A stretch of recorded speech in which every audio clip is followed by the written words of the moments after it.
최근 사회보장 수혜자들 사이에 6월부터 지급액이 $600 인상된다는 소식이 떠돌았지만 이는 사실이 아닌 것으로 드러났습니다. 사회보장국에 따르면 사회보장연금과 생활보조금의 지급액이 6월부터 대폭 인상된다는 소문은 근거 없는 허위 정보입니다. 2024년 동안 사회보장 혜택에 대한 인상 계획은 없으며 생활비 조정이 적용되는 것은 2025년부터라는 공식 입장이 발표됐습니다. 생활비 조정은 인플레이션에 따라 은퇴 후 수혜자들이 받는 혜택이 조정되도록 설계된 제도입니다. 이는 1975년 도입된 이후 현재까지 적용되고 있으며 매년 인플레이션을 반영하여 조정됩니다. 지난 3분기부터 올해 3분기까지 소비자 물가지수를 기준으로 이 수치가 산정되며 2025년에 적용될 생활비 조정 지수는 오는 10월에 발표될 예정입니다. 최근 노동통계국에 따르면 4월의 인플레이션은 연간 기준 3.4%로 상승세를 보였습니다. 일부 분석가들은 이러한 인플레이션 추세가 지속될 경우 2025년 생활비 조정 지수가 3.2% 수준에 이를 수 있을 것으로 전망하고 있습니다. 이는 올해와 같은 수준이지만 작년의 8.7%보다는 크게 낮은 수치입니다. 사회보장국은 수혜자들이 사기에 주의하고 개인정보를 공개하지 않으며 의심스러운 링크나 첨부 파일을 피해야 한다고 강조했습니다. 또한 모든 수혜자들에게 지급액 관련 허위 정보에 주의할 것을 당부하며 공식적인 통지나 발표만을 신뢰할 것을 권고하고 있습니다. 윈TV 뉴스투데이입니다. 캘리포니아 북부 나파밸리의 엔구인 지역에서 40대 한인 여성이 자신의 차량을 멈추려다 변을 당해 숨지는 안타까운 사고가 발생했습니다. 사고는 지난 15일 오후 엔구윈의 노스 화이트 코티지 로드 100블록에 위치한 주택 앞 도로에서 일어났습니다. 캘리포니아 고속도로 순찰대와 지역 언론에 따르면 48세 한인 여성 김문경 씨는 자신의 2017년형 혼다 차량을 집 앞 경사진 도로에 주차하고 내렸다가 제동장치가 풀려 굴러 내려오는 차량에 깔려 숨졌습니다. 특히 사고 당시 차 안에는 김 씨의 17세 아들이 타고 있었습니다. 김 씨는 굴러 내려가는 차를 멈추기 위해 급히 손을 뻗었으나 차량에 치여 쓰러진 후 그대로 깔려버렸습니다.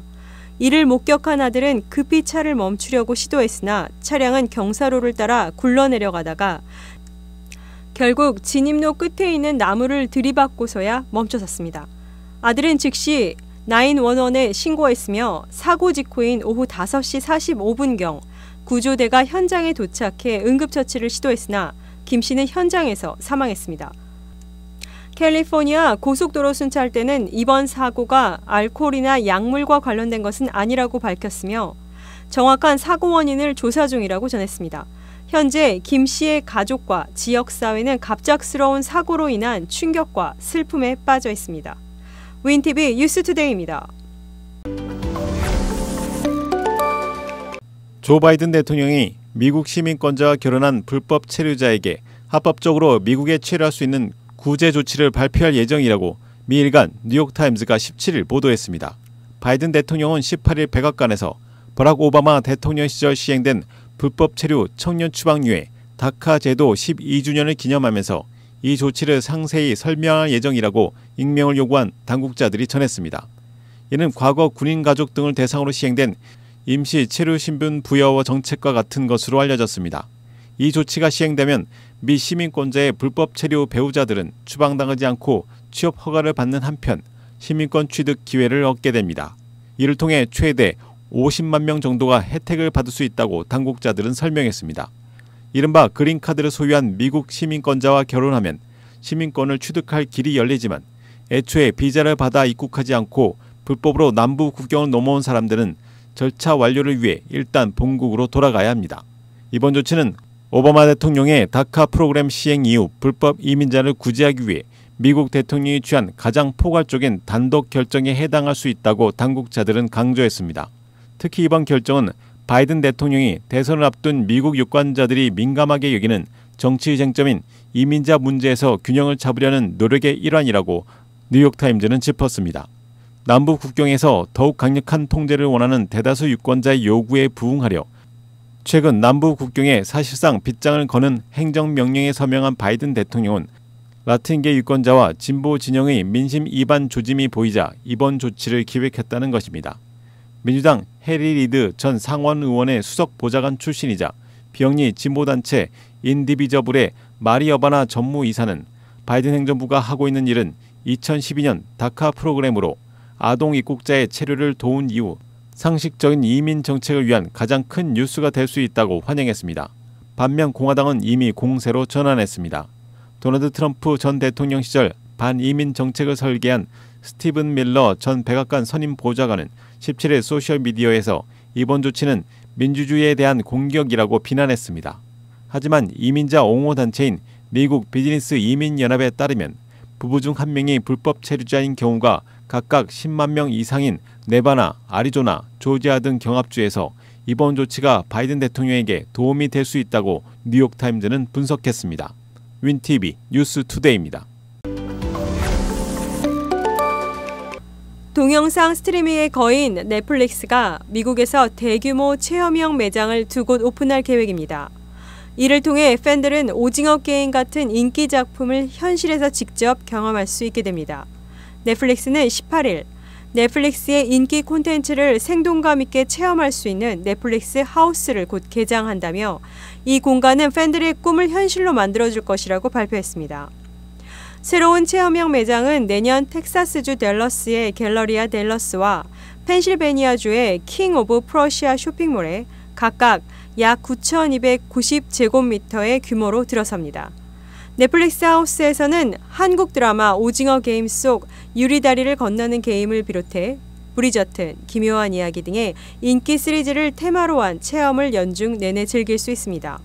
뿐만 아니라 넷플릭스의 다양한 콘텐츠에서 영감을 받은 음식을 제공하는 레스토랑과 드라마 캐릭터 티셔츠 및 관련 굿즈를 판매하는 상점도 함께 운영될 예정입니다.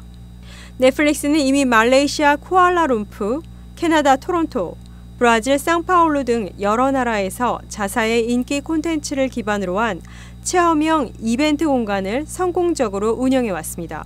그러나 이번 미국 내 대규모 매장 오픈에 대해 일부 전문가들은 성공 가능성에 대해 신중한 입장을 보이고 있습니다. 미국 CNN 방송은 넷플릭스의 오프라인 확장이 성공할 수 있을지는 불확실하다고 보도했습니다. 글로벌 데이터의 소매업 전문가 닐 손더스는 성공의 열쇠는 서비스를 지속적으로 새롭게 유지하며 사람들이 반복적으로 방문하고 싶어하게 만드는 것이라며 이것이야말로 큰 도전 과제라고 지적했습니다. 넷플릭스 하우스는 팬들에게 넷플릭스의 세계를 보다 가까이서 체험할 수 있는 기회를 제공할 것으로 기대되며 이로 인해 넷플릭스가 오프라인에서도 큰 성과를 거둘 수 있을지 주목됩니다. 윈TV 뉴스투데이입니다. 17일 밤 북부 교외의 한 아파트 단지에서 큰 화재가 발생해 약 100여 명의 이재민이 발생했다고 소방당국이 밝혔습니다. 마운트 프로스펙트 소방대원들은 오후 6시 45분경 오리온 파크뷰 아파트에서 발생한 화재에 대해 웨스트팜 드라이브 1800블럭으로 출동했다고 보고했습니다. 건물에서 심한 연기와 화재가 발생했으며 소방관 한 명은 경상을 입고 현장에서 치료를 받았습니다. 한 세입자는 개인 소지품을 위해 불타고 있는 구조물로 다시 뛰어들어 발코니에서 구조되어야 했다고 소방 관계자는 말했습니다. 이 화재로 인해 주변 지역사회의 30개 이상의 소방 및 EMS 부대가 화재에 대응했습니다. 화재는 18일 새벽 3시 15분쯤 진화되었고 약 100여 명의 이재민이 발생했지만 마운트 프로스펙트시 인적 서비스 부서와 적십자사가 그들이 머물 곳을 찾는 것을 돕고 있다고 소방당국은 언급했습니다. 향후 건물 엔지니어들이 화재가 난 건축물 구조를 평가해야 세입자들의 재입주가 가능하지만 관계자들은 건물의 재입주는 불가능한 상태라고 파악하고 있습니다. 시당국은 오리온 파크뷰 주민들의 사생활을 존중해 주민들이 현장에 기부금을 가져오거나 현장을 돕기 위한 기부를 자제해달라고 당부했습니다. 최근 법정 소송으로 인해 밝혀진 내용에 의하면 시카고시가 지난 2년간 이민자들을 위해 약 4억 달러 이상을 지출한 것으로 드러났으며 이 돈의 대부분은 임대 계약을 맺거나 이민자 보호시설에 인력을 제공하는 민간 기업들에 돌아간 것으로 밝혀졌습니다. 2022년 8월 이후 4만 2천 명 이상의 이주민들이 시카고로 이주했으며 시카고시는 천문학적인 예산을 마련해 여기에 투입했습니다. 이 예산 중 가장 큰 부분인 거의 2억 5,300만 달러에 달하는 몫은 시에서 운영하는 이주자 보호소에 자사 직원을 배치하고 있는 캔사스에 본사를 둔 한 개인 회사인 페이버릿 헬스케어 스태핑에 돌아간 것으로 밝혀졌습니다. 또한 시의 예산 집행 대시보드에 따르면 7,600만 달러 이상이 켄터키주 루이빌에 본사를 둔 에퀴터블 소셜 솔루션에 전달되었으며 이 중 3천만 달러는 시카고의 세금에서 직접 조달된 것으로 알려졌습니다. 시에 따르면 에퀴터블 소셜 솔루션은 릴로쉐어라는 또 다른 회사와 제휴하여 이주자 보호소가 된 건물의 부동산 소유자와 임대 계약을 체결했습니다. 언론사인 MBC가 최근 정보자유법 요청을 통해 임대 계약서 사본을 요청했으나 27건의 임대 계약서 중 9건만 제공한 것으로 전해졌습니다. 그렇지만 시카고시의 웹사이트에는 이러한 구체적인 세부 사항은 표시되지 않았습니다.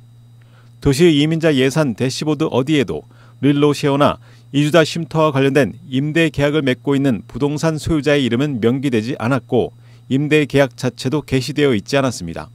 최근 쿡 카운티 순회 법원에 제기된 이민자 예산 집행에 대한 소송이 없었다면 대중들은 그 공공의 자금이 어디로 흘러갔는지 전혀 알지 못했을 것으로 밝혀졌습니다.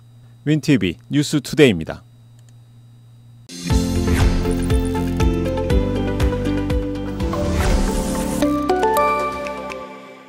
시카고 한인동포 일간지 한국일보는 전자신문으로도 배포됩니다.